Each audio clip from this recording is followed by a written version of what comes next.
Great. Okay.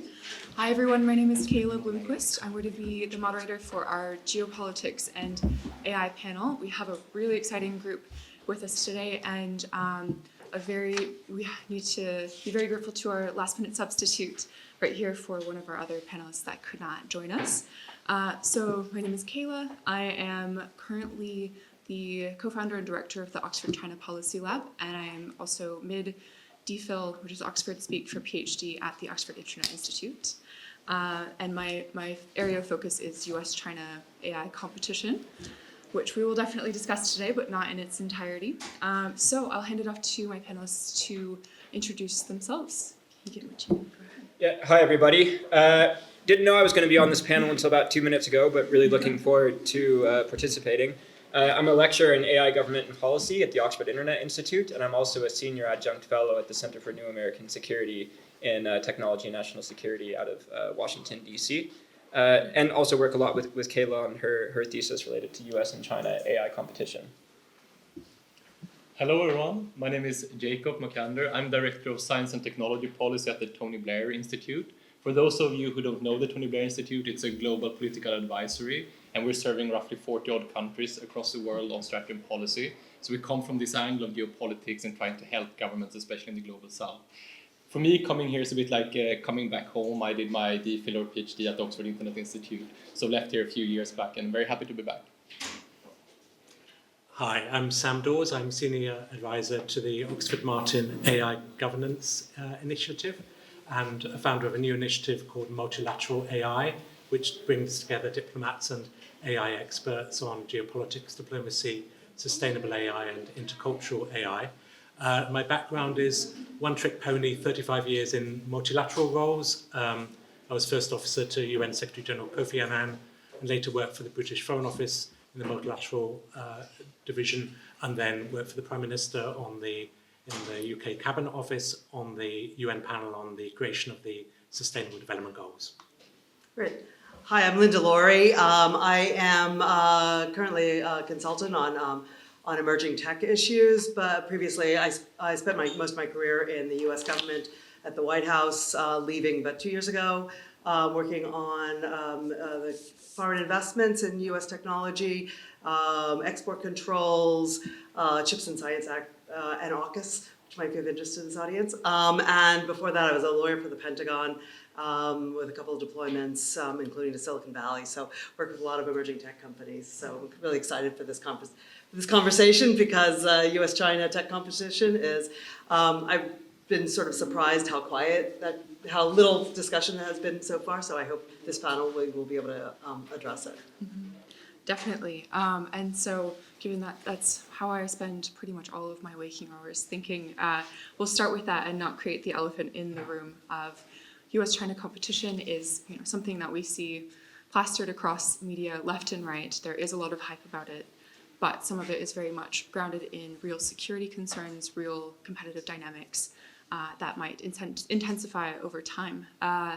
And potentially we'll see what happens in the next couple of weeks. I'm wondering if, to start us off, Linda and Keegan, feel free to jump in as well. Where do you see the next stage of US-China relations going, especially with the focal point of competitive pressures from the US side with China in mind? Well, great. I think I'd like to say that there's obviously a lot of disagreement in Washington about almost everything, but the one thing everybody in Washington agrees on is to be tough on China. One thing they disagree is which party is tougher on China. And so there is a more than a sense, an understanding that China is the only country with both the intent and the capability to counter the United States to be superior in tech. They have a Made in China 2025, which is coming up, policy to be to surpass the United States and surpass the West in all areas of technology. And so in Washington, we recognize that, and we want to ensure that in every critical tech area, especially those with dual use with both commercial and defense capabilities, that we do maintain superiority in that area. And to that, not to be American-centric, I'd, expand that to allies and partners, because we really need to make sure that all of us together collaborate and align so that we are able to maintain that level of superiority. So, and in the AI context, we have to ensure that our technology is not, in my view, is not overregulated to the extent that we are prevented, our companies are prevented from real active competition. Thank you. Yeah, I think just to stress the point, if China competition is probably the biggest issue where there's, bipartisan agreement, this is a big deal. If you look at the first debate between Harris and Trump, for example, they were actually talking about China. There's so much agreement that this is a threat. They were actually talking about AI in China. Yes, but I think this is exactly the point, which is that there is a lot of understanding. But if you look at the international sort of conversations around it, people don't understand. They're like, oh, China just wants to build this global initiative around AI and regulation, and it should be great.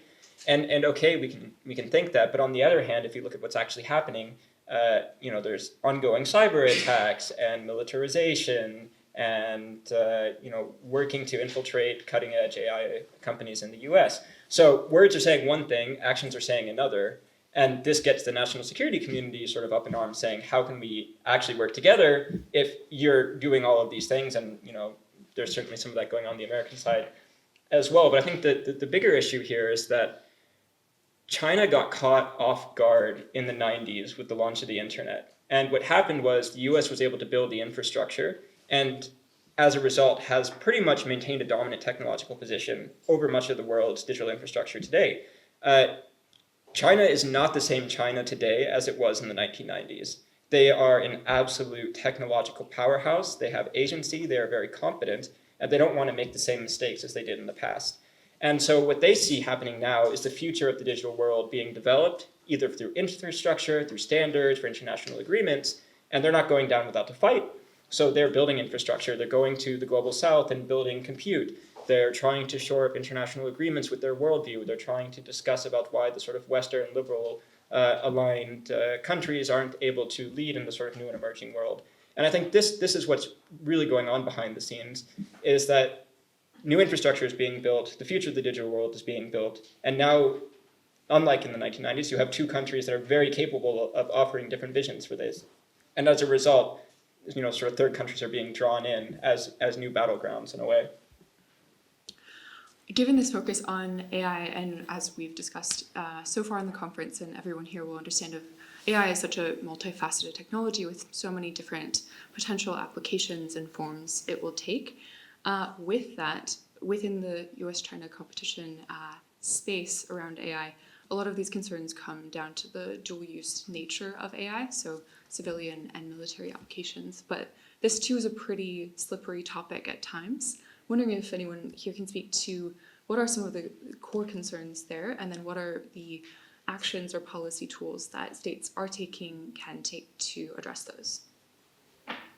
Well, a lot of them are as you say, is dual use, right? So there are privacy concerns, there are election integrity concerns, there are bias concerns, and it's not necessarily a China issue, although the privacy issue certainly is China focused. China does not have the same kind of privacy laws that we have out here in the West. And the concern is really hoovering up everyone's data and using them without authorization. But the challenge, though, is regulating them. And the challenging is regulating what is appropriate regulation at the national level and what should perhaps be done on a more international level.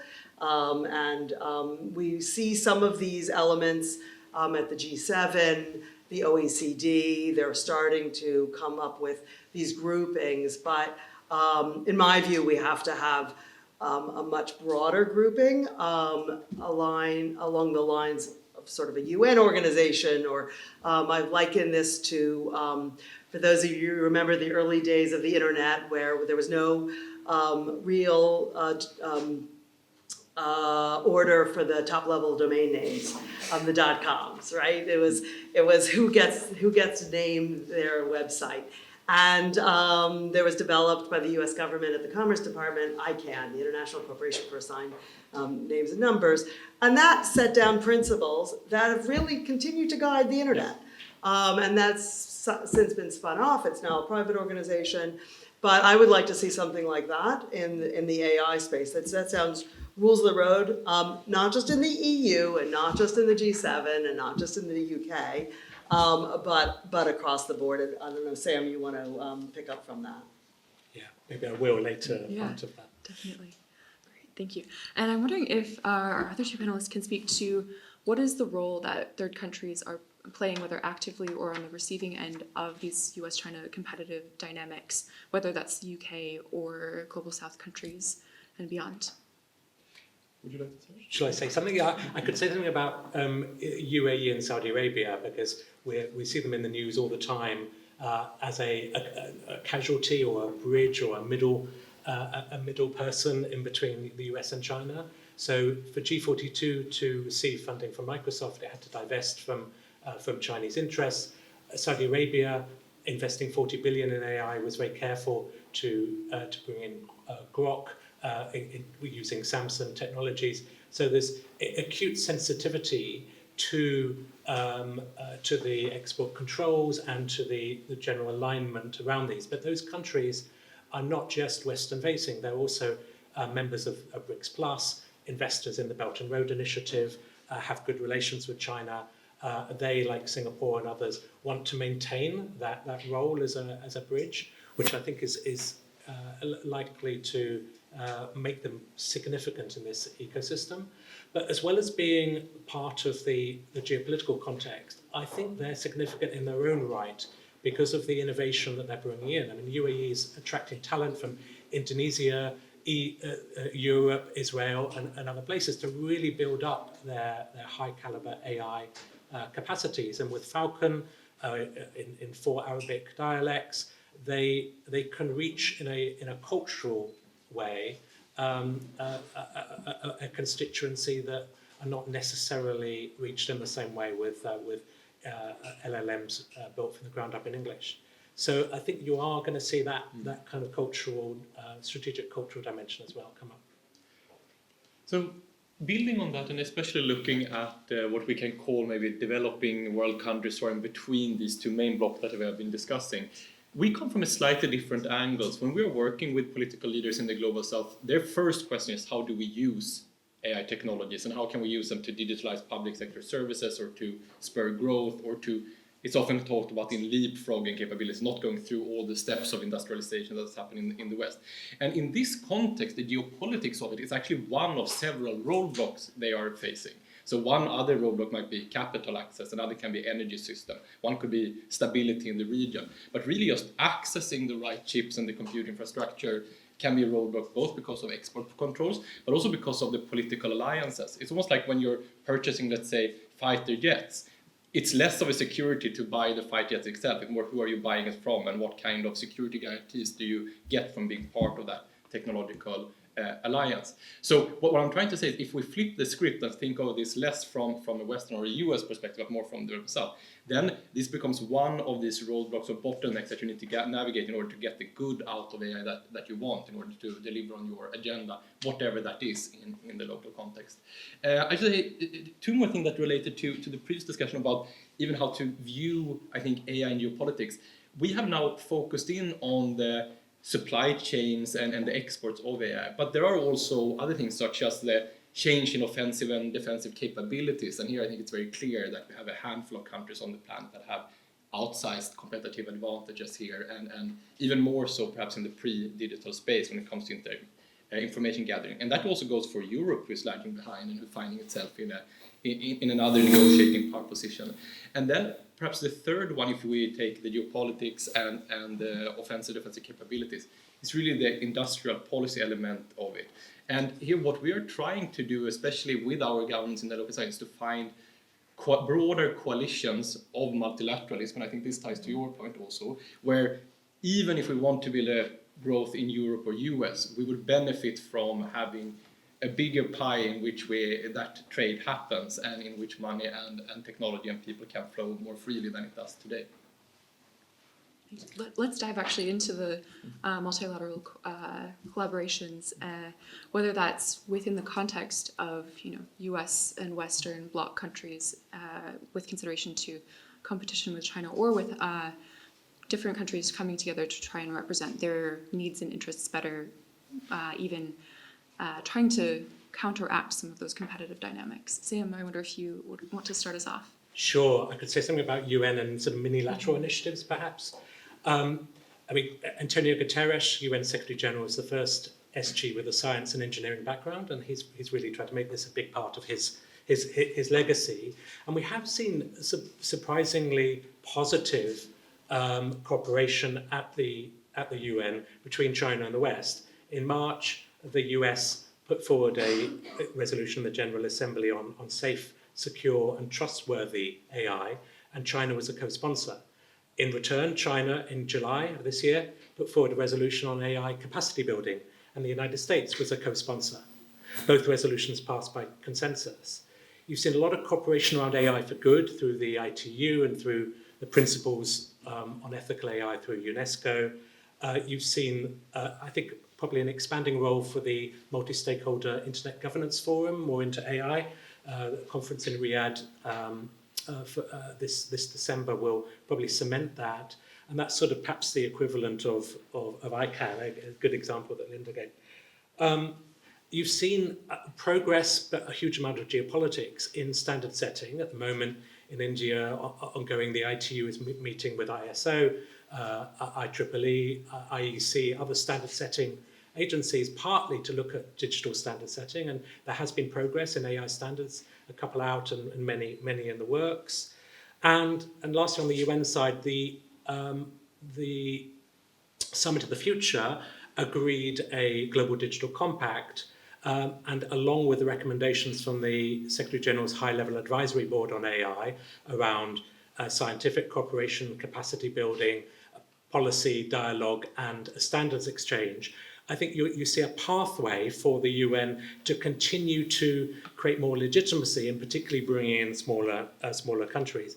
It's more difficult in the peace and security area. Countries like UAE, Albania, the UK have brought AI to the agenda of the Security Council through ARIA meetings, and you've got the very contentious First Committee group of governmental experts, OEWG work, which is often beset by spoiler action by Russia. But that's continuing, and at least people are talking. So a quick thing on minilaterals.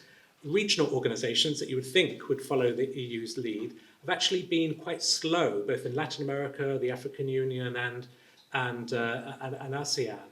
But I think that's in the works. What you've got instead is really leading countries. Kenya is a standout in Africa, taking a lead for the continent and working with others. A significant but neglected minilateral is REAIM, the Responsible AI in the Military Realm meetings, which were convened in 2023 by the Netherlands and Korea, and then by Korea and the Netherlands adding on, I think, a couple of other countries, including Kenya, the UK, this year. In both cases, China participated, and in 2023, China signed on to the conference outcome document, not to the US separate declaration that came out later. But it didn't agree this year. But I think it was very significant that China was there and was included in such a contentious area. Other minilaterals, talked a bit about the G7, OECD. China's really been putting a lot of investment in minilaterals where it's included, which is understandable. Outside of those, there are things like the BRICS Plus. Now Saudi Arabia, UAE have joined. The Digital FOSS, this is an initiative of Singapore involving 100 countries, majority of the UN's membership with 10 million population or less. They could play a role. Singapore's led the way on model AI governance framework proposals. Saudi Arabia with the Digital Cooperation Organization, and Kazakhstan with the CSIRS confidence building in Central Asia. So those are just a few examples that I think we need to look at, because while the West has really led in so many ways on regional and multilateral governance, I think all those areas we're going to see a lot of action, and the West needs to decide whether there is benefit in trying to ensure interoperability with some of the emerging multilateral and regional perspectives, or whether the defence and other concerns really mean that actually a bifurcation of technology is inevitable and even desirable. If I may pick up on that, I would suggest not bifurcation in terms in total, but in fact bifurcating civilian and military use, and let the military use be done in a separate lane, and then have a very broad brush coalition for the commercial sector.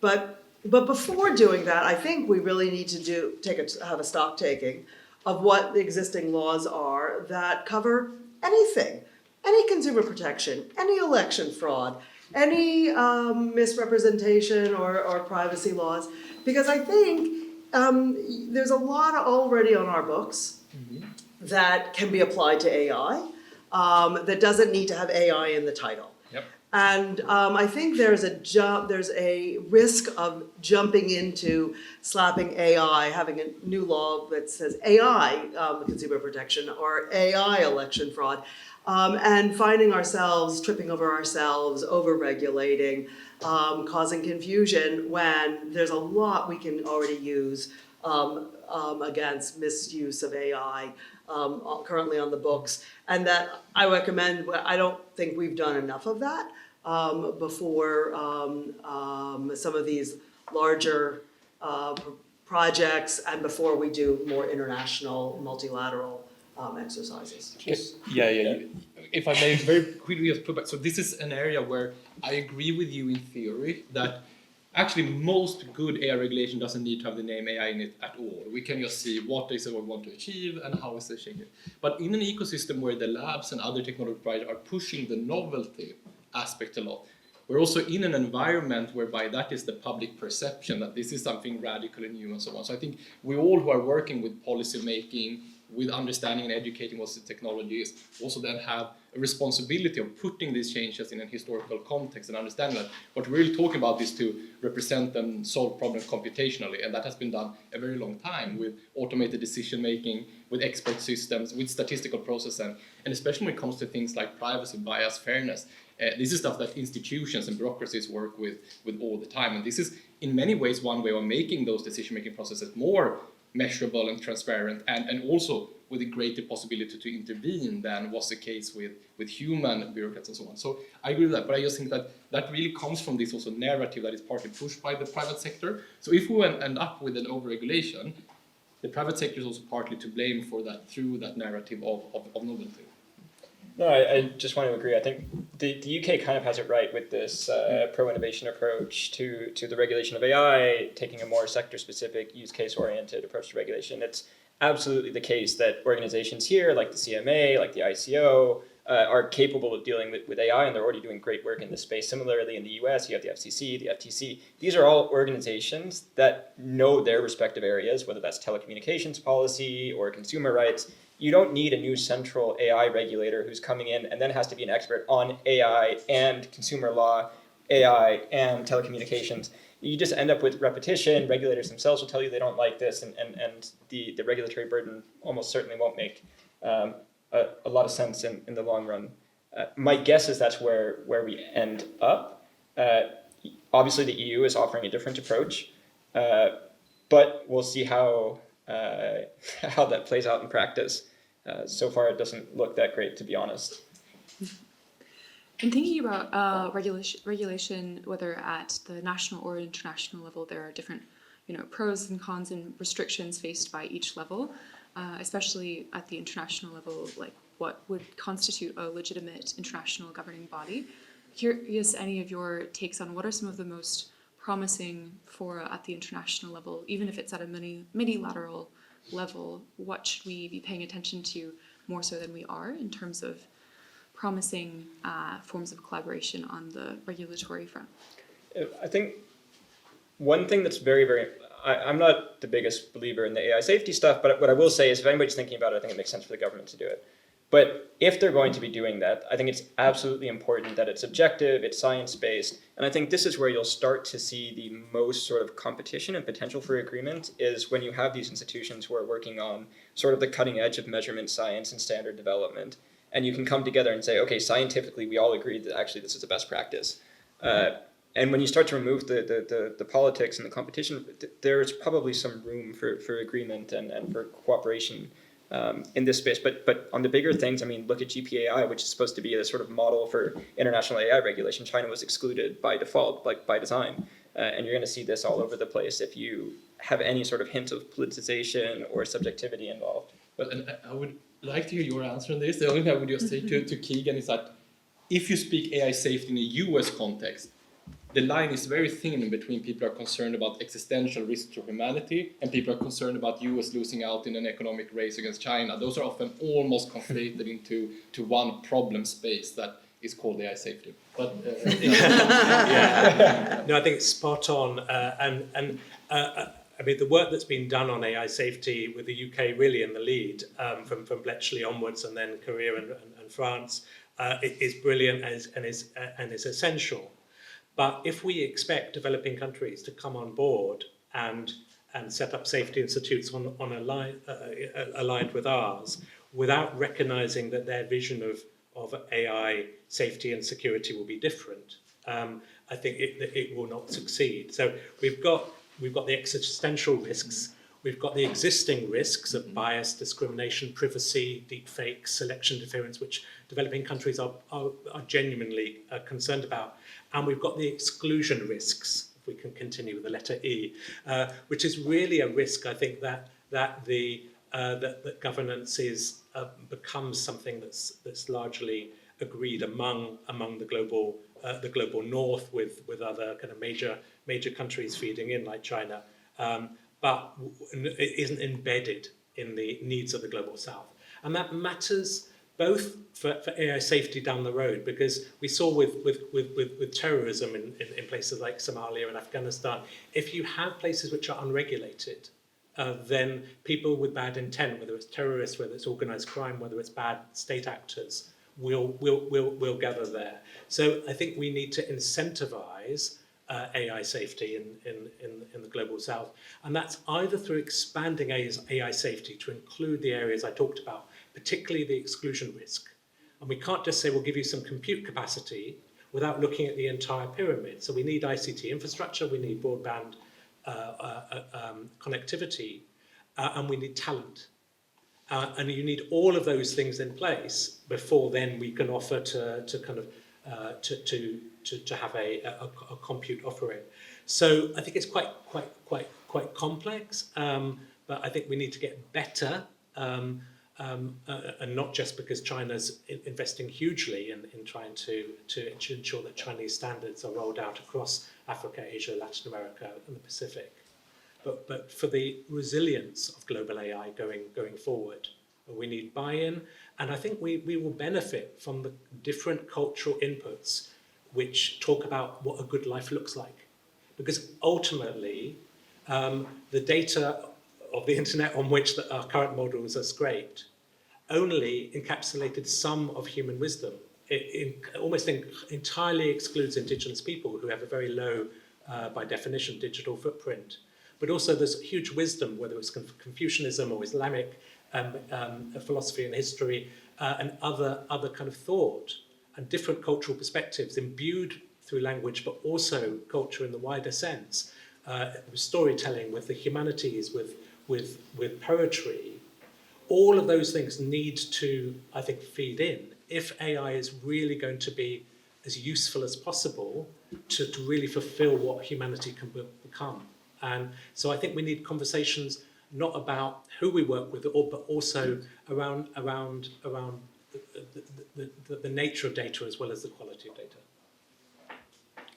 I mean, I would just add that China is on the forefront of wanting to expand to, especially to Africa, because it finds its trading sets lack diverse faces, and they're really at a loss for trying to gain access to, or they're trying to gain access to those training data sets. I think if I can throw in probably a more controversial opinion, I agree all of these things are good, and it's important that we talk about them, but at the same time, we're in a situation where countries are creating new capabilities using AI and autonomous sort of capabilities to basically be more efficient in times of war, right? You can look at Ukraine, you're seeing this happen. If you look at China's militarization strategy, they're investing heavily in let's say autonomous capabilities, drone development, using AI to improve decision-making, data management, so on. So the US is obviously, in responding to that, a lot of recent reports that have come out of the DoD have basically talked about how we're underperforming in comparison to the PLA. Obviously, there's an incentive for us to say they're better and we're worse, but it's probably some truth to it. So I think one thing that gets lost sometimes is, yes, AI, we should be more equal and it should be more globally distributed. But on the other hand, you have countries that are very large with a lot of budget behind them that are working to build more efficient autonomous systems. And so these are the concerns that some policymakers and companies are thinking about, probably far more than some of these other ones. And I think getting that balance right is quite a bit difficult, especially if we start thinking about cooperation with China, right? If we're working here at Oxford, you have the security services on the BBC saying, if you're working in AI at a university, you're of interest to our adversaries. How do you go from that to being in the same room saying, yes, we trust you and we want to work together? Yeah, I mean, I've been involved quite a few second-track kind of dialogues with China, and it's difficult because AI is fundamentally a dual-use technology. But I think, to Linda's point, I think there is a separation between defense AI capabilities and the potential for cooperation there, which is pretty limited, but there's still some important areas. There has been some dialogue between the US and China at the highest levels on avoiding AI from nuclear guidance and so on. So things which are really, truly existential. So I think, but I think that, I think I don't disagree with you, but I think that if we ignore the exclusion equation, certainly the West will not be better off. Yeah, that I agree with. Perhaps can I ask also those of you who are more involved with the US sides of this geopolitics, that to me it seems like how critical any regulation that imposed on the private sector is for the long-term geopolitical competitiveness, has how much you believe in that this potential paradigm of large language model and generative AI will be the path forward to a highly powerful AI system. And the reason why I mean that is that there's one way where you could have good control of consumer product and protection of consumer protection that doesn't necessarily really lead to the highest powerful capabilities that are compared sometimes even with nuclear weapons. So you could have one where you're still developing that for military purposes within the Ministry of Defense and still imposing certain restrictions on consumer products. How is that dialogue playing out within the US context? So again, separating the defense context, because the Defense Department has various directives and rules of the road and that they're following. But that's separate and apart from the White House's executive order on AI, which is the longest executive order that I've ever seen. And I've seen a lot. I read them before I go to sleep, just in case I have trouble. I recommend that to any of you. But there are, like every agency and sub-agency of the government has a tasker. It is the most comprehensive directive to within the U.S. government for every function of the government to look and to see where bias is, where efficiencies can be gained, where testing is required, where there is a need for transparency and for tagging. And so the executive order is so broad. And I push back on the question that it could be for economic advantage. It's really not. I really do not believe it's for economic advantage. I really do feel that it's for the protection of the American people and against bias, against housing bias and job bias and healthcare bias, and on every different level. It's about concern and creating trust in AI among the American people for their government, and that their government is using AI appropriately and safely. So I think it's much more about good governance than it is about economic power. I mean, I think November is going to be incredibly influential in determining sort of which direction we go. Vice President Harris has been very influential behind the scenes with the AIEO, with the AI Safety Institute. Certainly these issues around bias and fairness are quite close to her campaign, but at the same time, Biden hasn't appointed a CTO the entire time he's been in office. So they've offered it to several people, and the problem with the CTO is that they're all invested in startups, and in order to join the government, there's generally a responsibility of divesting of your private interests, and nobody wants to divest. So they have offered it to several really great candidates. Let me just put that out there. But the point is it's complicated. The Trump admin, if they come in, will almost certainly appeal the Biden AIEO. There's a lot of agreement on the military beating China, things like this. We'll probably see differentiation on the energy side. How do we sort of create the infrastructure needed to power and train the most cutting-edge state-of-the-art models? There will almost certainly be disagreements on what is responsible AI, the freedom of speech dimension.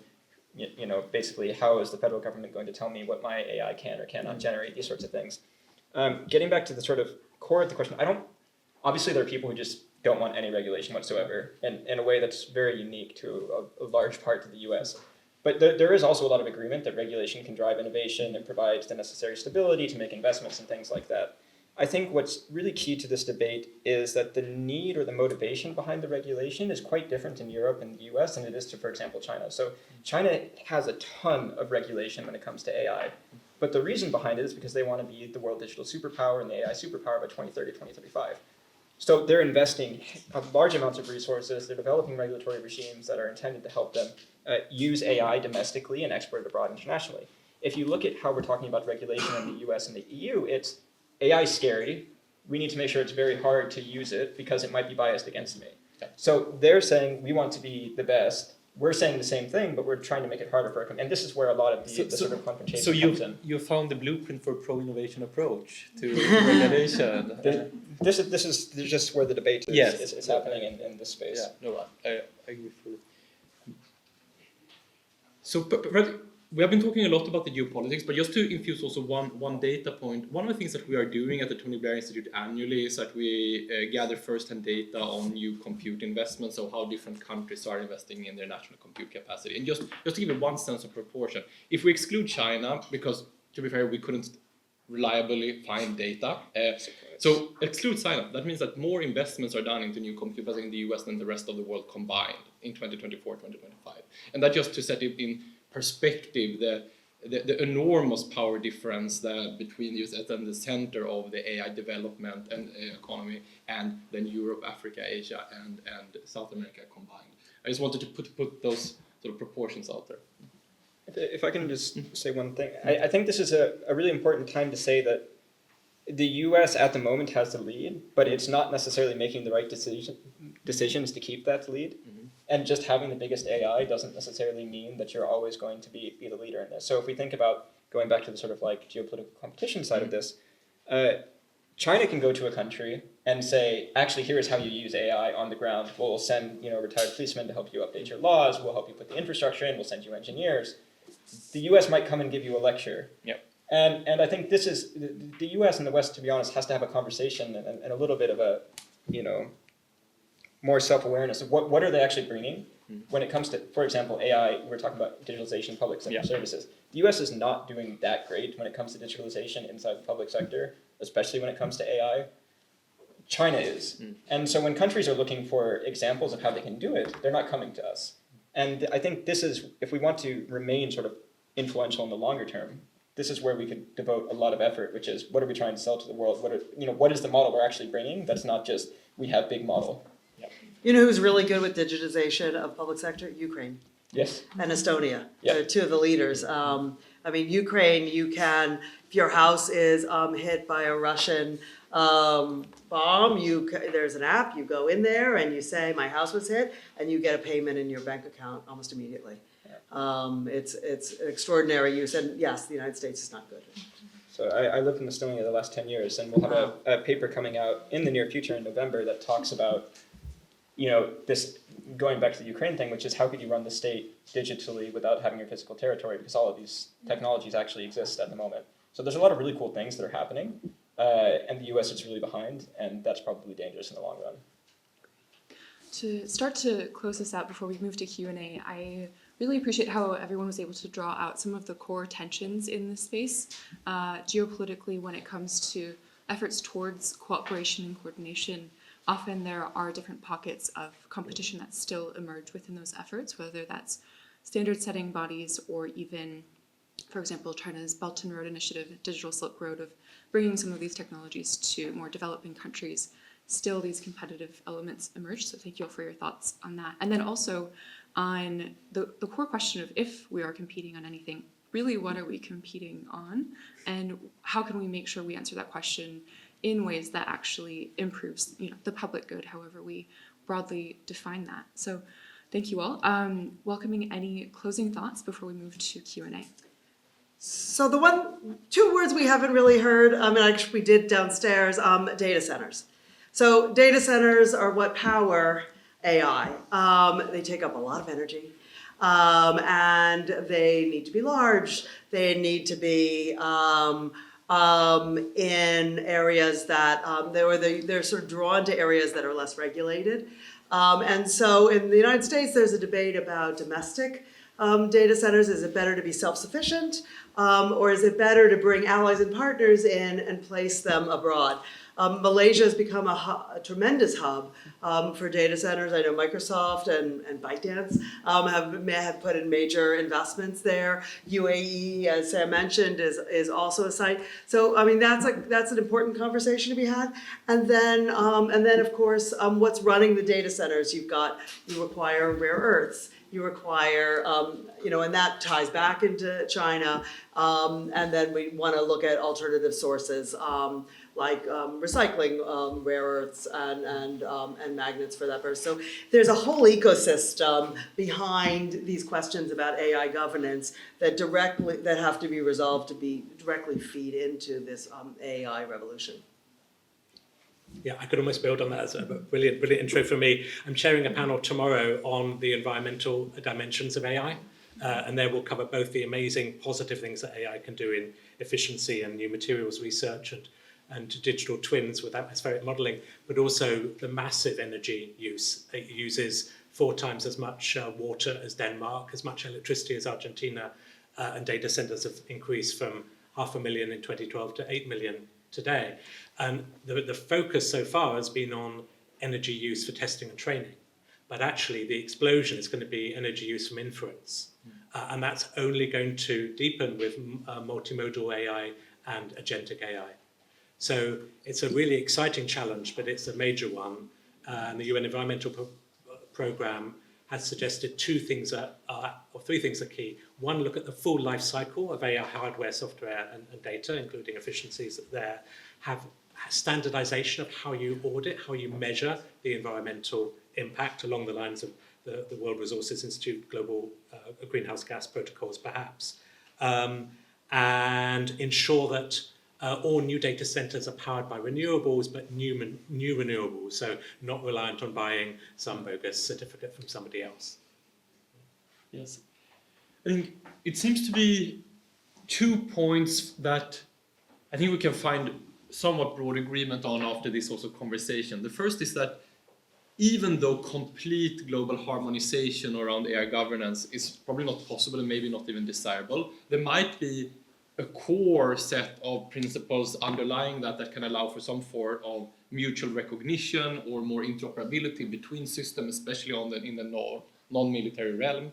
And I think one of the key points, especially in the next few years as these are shaping out, is to try to find those underlying standards and protocols that enable the countries to still have some differentiation. And I'm talking now of third countries, so independent and in the global south.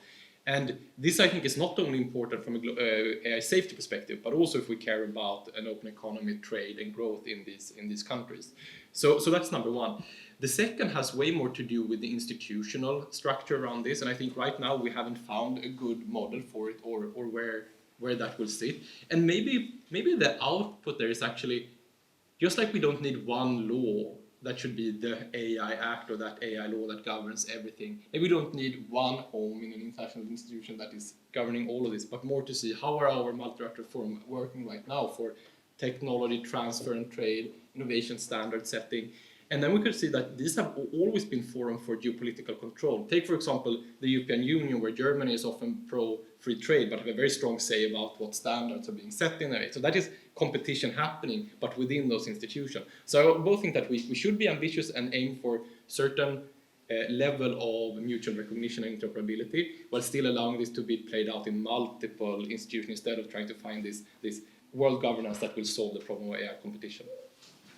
I think from my side, I think for me the biggest issue is at the moment we're talking about LLMs, but this is today. In the next 5 years, we're going to see so much innovation in this space as we start moving more towards like agent-based systems. The way that we interact with government, the way that we interact with business, the way that we create value is going to change dramatically. What this means is we're all building the foundations, the standards, the rules, the regulations that are going to set, basically the rules of the game for this AI-driven digital ecosystem. And it's absolutely important, at least in my mind, that it's sort of US and Western aligned interests, standards, technologies that are serving this foundation, rather than those that are more linked with perhaps a digitally authoritarian worldview, because that's a real option. And I don't think people understand how real of an option that is. And it's probably not the best one that we would end up with. Thank you all. Quick round of applause, and then we'll take some questions. Do you want to take them a few at a time or just one? A few at a time. Okay. All right, we'll take 3 to start off with. We'll start here. Thank you. Thank you, Laura, for mentioning Malaysia. I'm Jaspal. I'm from Malaysia, but based in Southeast England in Canterbury. It's very interesting the point that you raised about data centers drawn to areas that are less regulated. I can tell you for now that that's because we've got cheap energy and water resources, and just because Singapore doesn't have it, that's why they decided to come to Malaysia. But also to say that this is an emerging area for Malaysia and Southeast Asian countries, particularly in the context of Malaysia. 3 weeks ago, we published our guidance on AI governance and ethics, which I was a part of advising the Ministry of Science and Technology. And the digital minister has initiated the National AI Office, which is an oversight regulator, which will be established next month if he has his way. But I think one of the questions I wanted to raise is what does the panel think in the context of Western-centric values being imposed on emerging economies? I mean, you can't have a case of one size fits all. As it is, we see this incongruence with national values in countries in Southeast Asia.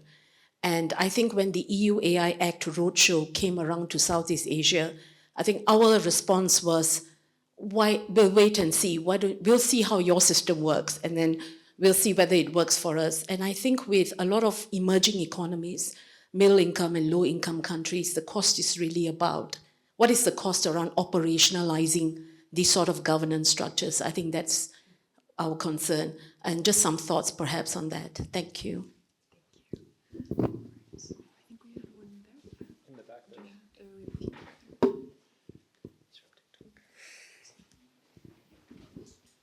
Thanks for the panel. So if you look at the history of technology evolution in the 20th and 21st century, the Industrial Revolution really rolled out over decades. It took a long time for things to emerge, and in some sense, some of the devices that were designed in the 1920s we're potentially still using. If you look at the computer revolution, the information age, starting in the 70s, we can measure progress in years. And if you look at what's going on today with AI, you can measure it in days. I mean, when I think about what's occurred since ChatGPT was released, it's just amazing. And given that, when we think about regulation and long-term planning, how are we going to be able to plan for a world that's going to be evolving at such an incredibly fast rate? In fact, an increasingly fast rate over time, It's kind of mind-boggling for me. Like somebody mentioned 5 years from now, I have no clue what the world is going to look like 5 years from now in terms of today's technology. I think in the same row before. Thanks so much for your comments today. My question is about subsidies and AI business models. I think when we see kind of the quantity of investment dollars obviously pouring into many of these models, it's outstanding, it's substantial. But I do have a question given kind of compute and energy requirements and sort of their proposed commercial models, if that's actually sustainable. And if you expect us to see sort of certain levels of government subsidy of AI as an industry, where those subsidies would go in terms of powering more efficient compute or the models themselves, and not just domestic subsidies, but also foreign investment. I would just love to hear kind of thoughts on that in general. All right, does anyone want to jump on one of the questions to start off with? Shall I jump on the Malaysia question?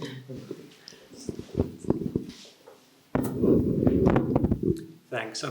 I'm also really glad that you raised Malaysia. I'm very excited about the prospects for Malaysia taking on the chair of ASEAN in 2025 and then feeding into Philippines in 2026.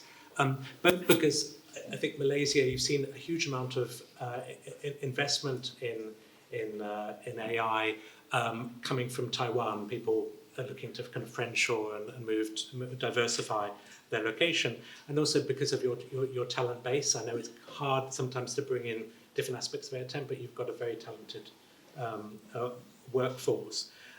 Speaking to Malaysian business people, as I did quite a lot last year, their main focus is actually the effect of the EU AI Act on them, because obviously Malaysia wants to double its digital economy in that area. So I think it's a real example of how no country, no region is an island, and what we do anywhere in the world. And so it's so important as we build our regional arrangements, we think about the knock-on effects. But secondly, I think that you raise the point of the cultural specificity of the region and of Malaysia. I think there's valuable work being done in Malaysia, in Singapore and elsewhere, in looking at developing LLMs in Tamil and Malay, and also looking at data which is contextual and appropriate. I think there's lessons from South Korea, with their data dam started in 4 years ago, I think now, where it focused on high quality data, comprehensive data for use for both public and private enterprise, public users and private enterprise. So I think we're going to see, along the direction of sovereign AI, a greater development of the kind of data dam concept, and perhaps ASEAN is a route to do that on a regional level, where you can have that cultural specificity. Saudi Arabia certainly are thinking about that very strongly. But I think what's really important with that is we don't lock in individual citizens to be only, the AI doesn't just give them their current representation of the world, that we allow everybody insights into thinking of other parts of the world. And as we see in this room, I think so many of us have shared heritages in different ways. So nobody these days, or fewer people, have just one way of looking at the world. And so I think when we're drilling down into AI at the kind of consumer level, we need somehow to kind of tap into that fact that people are a unique combination of different cultural inputs. Yeah, I was going to say, if I may, I will build on the final two questions, but in reverse order. So if we start with the question around subsidies, one of the things that we are really caution our client governments towards is to over-index on the current technology. That is a bit the point that Keegan made before. There is a big risk when all countries are trying to raise national champions in the space of LLMs, building the compute needed to train local large language model, especially since this phase is moving so quickly that roughly when those technologies are ready and trained, technology might have moved on, and there is something else that is driving growth or competitive advantage. And if you do this, especially in maybe middle or low income countries, you have really sunk a big proportion of the disposable investment capacity into something that is not generating that kind of social outcome that we're hoping for. So I think that we are often cautioning against over subsidizing at this space and more looking at what are the enablers that can allow the ecosystem to grow more organically. The point on regulation, agree fully on two things. The first on that this is really difficult and I have no idea what technology will look like in 5 years. There are those models for more procedural regulation that are less dependent on the technology or the substance. And I think that we definitely needs to over-index on the procedural regulation. Just to take some examples. We don't need to define all the standards or capabilities in primary regulation, what AI should do, what risks it should have. We can have more on the intention, the use cases, and then also looking at the process whereby technology providers are declaring how different technologies are designed or deployed. This is also how it works in many other industries. If you take food labeling as an example, you're allowed to do a food with more or less fat, more or less sugar, but what you put on it, how much fat and how much sugar is in that product, those are consistent over time, regardless of how food preferences evolve. So there might be procedural guidance that we can look at. The final point on that has more to do also with the data sharing and transparency. I think that, especially when it comes to data system, we should design actively, also what Keegan say, regulations that actively promote good innovation. One has to do with data sharing and making that a common good for innovation. There have been proposals out there of even looking at using more taxes on data rather than on capital and profit, as data become a more central part of the economy. Another has to do, for example, with interoperability, just to make sure that we're not creating monopolies that in the long term even are counterproductive for the competition of your own country. Okay, maybe I just want to say one thing about data centers. There's a lot of people who are concerned about the environmental impacts. They think that they're not going to be able to build them in certain countries, but I think when the sort of pavement hits the rubber, you would much rather have a data center in your own territory than not. And as data becomes increasingly important to the sort of AI competition, you're almost certainly going to see states competing with one another to make sure that you have data centers within their territory, especially as you have these concerns around digital sovereignty, data sovereignty. Long term, I think that's probably a losing strategy because these represent physical vulnerabilities. In Ukraine, one of the first targets of Russian missiles was the government data center. So actually having sort of distributed compute infrastructure is a net benefit, particularly distributed across the world. But we're not there yet. The other side of this is that there's a lot of as concerns over the environmental impact, but you're also seeing so much innovation in this space. You're seeing new investments into renewable energies, into sustainable energy sources. Microsoft just powering on nuclear power plants on the East Coast. New investment, or look at Elon Musk powering up, I think, one of the most capable data centers now in Tennessee, but also sort of a tech oligarch who has a sustainable energy company with Tesla. You're going to see the environmental impact come down almost certainly. I would say it's because for businesses it makes no sense to keep wasting money on energy if they don't have to. So the more efficient they can make these things, the better. We have about 30 seconds left if you have anything to Well, add. I was going to raise the 3 Mile Island. I grew up about an hour from 3 Mile Island, which is why my hair glowed, is what they told me as a kid. But I think that opens up the conversation about, in the U.S., I know in various countries in Europe, there's a lot of conversation about nuclear. In the U.S., we really haven't had a major nuclear energy since the meltdown in the 3 Mile Island. I think that's opening up lots of new conversations. So to be continued. All right, thank you all so much. Can we give them all a round of applause?